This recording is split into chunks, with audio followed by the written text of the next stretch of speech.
আসসালামু আলাইকুম এভরিওয়ান, কেমন আছেন সবাই? আশা করি আল্লাহ তাআলার অশেষ রহমতে সবাই খুব ভালো আছেন। আলহামদুলিল্লাহ, আমিও ভালো আছি। আজকে আমি আপনাদের সাথে শেয়ার করব নারিকেল পুলি পিঠার রেসিপি। তো আমার অর্ডারের জন্য 50 পিস নারিকেল পুলি পিঠা তৈরি করতে হয়েছে। তো এ টু জেড রেসিপিটা আপনাদের সাথে শেয়ার করছি। আমি আজকে নারকেল পুলি পিঠাগুলো ফ্রোজেন করে ভেজে পরে আমি ডেলিভারি করে দিয়েছি। আচ্ছা, এখানে আমি প্রথমেই 2টা নারিকেল কুড়িয়ে নিয়েছি। এবার হচ্ছে নারিকেলগুলো আমি একটা এই যে প্যানের মাঝে নিয়ে নিচ্ছি। পিঠাগুলো তৈরি করার জন্য নারিকেলের পুরটাকে রেডি করে নেব। তো এজন্য আমি হচ্ছে চুলোতে বসানোর আগে সব কিছু এখানে দিয়ে একটু ভিডিও করে নিচ্ছিলাম এরকম আর কি। তো এখানে আমি খেজুরের পাটালি গুড়টা দিয়েছি।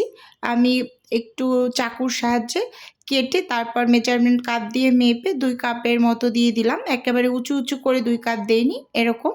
সেই সাথে এখানে আমি কিছুটা পরিমাণ চিনিও অ্যাড করছি। তো আমি সবসময় এভাবেই তৈরি করি, চিনি এবং গুড় 2টা মিক্সড করে তারপর নারিকেলের পুরটা রেডি করে নিই।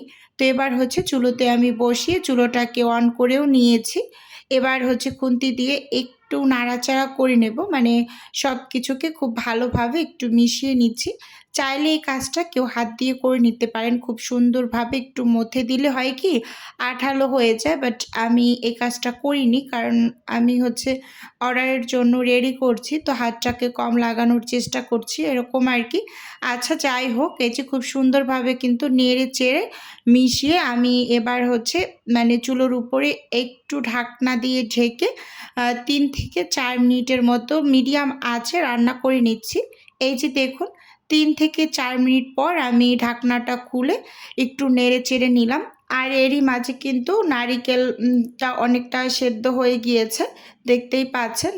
গুড় থেকে আঠালো আঠালো একটা ভাবও চলে আসছে, আর চিনি থেকে কিন্তু পানিটাও ছেড়ে দিয়েছে এরকম আর কি। তো যাই হোক, এই যে আমি একটু চাপ দিয়ে দেখিয়ে দিলাম, বেশ অনেকটা পানি আছে। তো ভালোভাবে কিন্তু নেড়ে চেড়ে নিতে হবে, আর এটা কিন্তু অনবরত নাড়তে হবে, না হয় কিন্তু আবার নিচ থেকে ধরে যাওয়ার একটা পসিবিলিটি থাকে, যেহেতু গুড়টা একেবারেই গলে গিয়েছে। তো আমি আবার এই হাত দিয়ে একটু চেক করে নিচ্ছি যে আঠালো ভাবটা আসছে কিনা ঠিকঠাক মতো। তো দেখছি যে না, প্রায় হয়ে আসছে এরকম। তারপরেও আমার কাছে হাতের আন্দাজে বুঝতে পারছিলাম যে একটু পানি পানি ভাব আছে। তারপরও কিছুক্ষণ রান্না করে নিয়েছি এরকম নেড়ে চেড়ে। তারপর এই যে এই পর্যায়ে এসে আমি এখন গুঁড়ো দুধ অ্যাড করব। তো এখানে হচ্ছে আমি 1/3 কাপ গুঁড়ো দুধ দিয়ে দিচ্ছি। আর এই কাজটা অবশ্যই সব শেষে করতে হবে, যখন মনে হবে আপনার পুরটা পারফেক্টলি রেডি হয়ে গিয়েছে। যখন নারিকেলের এই পুরটা হাতে নিয়ে একটু চেক করবেন, তখন হাতটা অনেকটা আঠালো আঠালো, সিট সিট হয়ে গিয়েছে। এরকম পর্যায়ে আপনারা গুঁড়ো দুধটা দিয়ে চুলোটা কিন্তু অফ করে তারপর পুরটাকে নামিয়ে নেবেন। এই যে পুরটা একেবারে পারফেক্টভাবে রেডি হয়ে গিয়েছে, এবার চুলো থেকে নামিয়ে নিলাম। আর এই পাশে আমি পিঠার জন্য কাইটাকে রেডি করে নেব। তো সেজন্য এখানে আমি একটা বোল নিয়েছি, আর মেজারমেন্ট কাপ দিয়ে মেপে আমি 4 কাপ হচ্ছে ময়দা নিয়ে নিচ্ছি।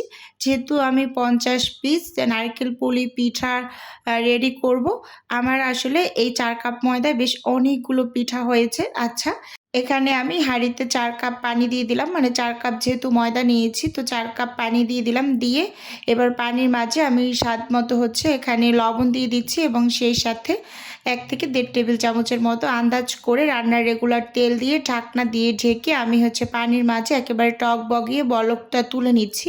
দেখতেই পাচ্ছেন, এই যে একদম টকবগিয়ে ফুটন্ত গরম পানির ভিতরে কিন্তু আমি এই যে 4 কাপ ময়দা আমি মেজারমেন্ট করে রেখেছিলাম, তো সেটা দিয়ে খুব ভালোভাবে নেড়ে চেড়ে কাইটা রেডি করে নিচ্ছি। আপনি পানির পরিমাণটা এরকম মেপে নেবেন এবং আটার পরিমাণটাও মেপে নেবেন, তাহলে একেবারে পারফেক্টলি কাইটা রেডি করতে পারবেন। আচ্ছা, এখানে হচ্ছে আমি কাইটাকে ভালোভাবে মথে এরকম ছোট ছোট করে লেচি কেটে তারপর প্যারা শেপ দিয়ে নিয়েছি। এবার উপর থেকে শুকনো ময়দা ছিটিয়ে আমি রুটি তৈরি করব। প্রথমে বড় সাইজের একটা রুটি তৈরি করে এর থেকে আমি ছোট ছোট করে রুটি বের করে নেব। আমি সবসময় এভাবে করে নারিকেল পুলি পিঠাগুলো তৈরি করি। অনেকে ছোট ছোট করে রুটি বেলে তারপর কিন্তু পিঠা বানিয়ে নেয়, তো আমি একসাথেই অনেক বড় একটা রুটি তৈরি করে তো সেটার থেকে রুটি কেটে বের করে নিই। আমার কাছে অনেকটা মানে আঁকাবাঁকা হলে ভালো লাগে না, আর এরকম যদি খুব সুন্দরভাবে মেপে নেই তাহলে ভালো লাগে। এই যে দেখুন আমি এই যে একটা বাটি দিয়ে কেটে নিচ্ছি, তো সব পিঠার সাইজগুলো একই রকম হবে, দেখতে ভীষণ সুন্দর হবে। আচ্ছা দেখেন এখানে আমি সবগুলোকে একসাথে কেটে নিয়েছি, বেশ অনেকগুলো কেটে নিয়েছি। আগে এগুলোকে বানিয়ে নেব, না হয় আবার একটার সাথে একটা লেগে যেতে পারে, তো সেজন্য এগুলোকে আগে বানিয়ে নিচ্ছি। এখানে 18 পিস কেটে নিয়েছি প্রথমে, তো আগে 18 পিস বানিয়ে তারপর বাকিগুলোকে আমি অফিস কিনে বানিয়ে নিচ্ছি। এই যে দেখুন এখানে আমি পুর দিয়ে দিলাম একটা রুটির মাঝখান বরাবর।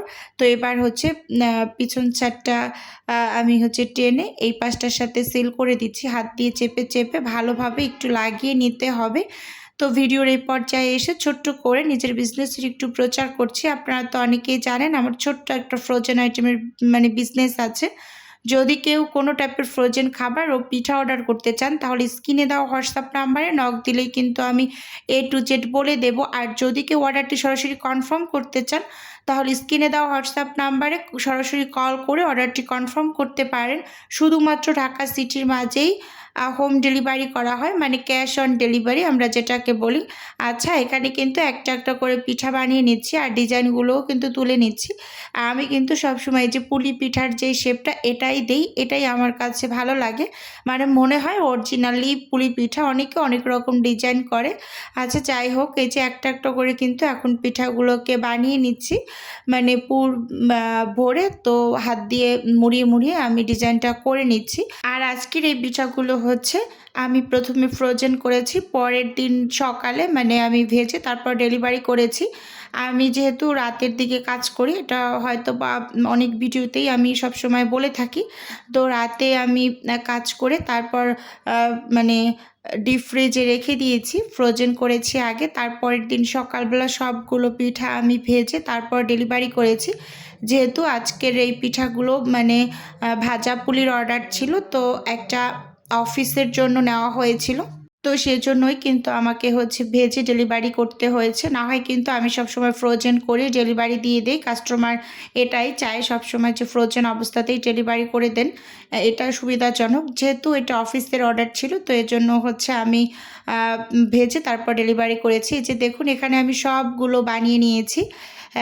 এখানে আমার প্রায় 54 পিসের মতো হয়েছে পিঠা। তো আমি কিন্তু 2 ভাজে রেখেছি, প্রথমে ট্রের ভিতরে 2-3 বার পলি পেপার বিছিয়ে বিছিয়ে রেখেছি, আবার এই যে এইটার ভিতরেও কিন্তু পলি পেপার বিছিয়ে বিছিয়ে তারপর রেখেছি। এরকমভাবে করে আমি কিন্তু এখন এগুলোকে ফ্রোজেন হতে দিয়ে দেব, তারপর কিন্তু সকালবেলা এগুলো সব ভেজে তারপর ডেলিভারি করে দেব। কারণ হচ্ছে আমি ভাজার অংশটুকু ভিডিও মানে করতে পারিনি, কারণ অনেকটা তাড়াহুড়ার ভিতরে ছিলাম। এই যে মানে একেবারে সবগুলো ভেজে নেওয়ার পরে একটু ভিডিও ক্লিপ নিয়েছি। তো আজকের ভিডিও বন্ধুরা আপনাদের কাছে কেমন লেগেছে চাইলে অবশ্যই কমেন্টস করে জানাতে পারেন। তো আজকে এ পর্যন্তই রাখছি, দেখা হবে নতুন ভিডিও।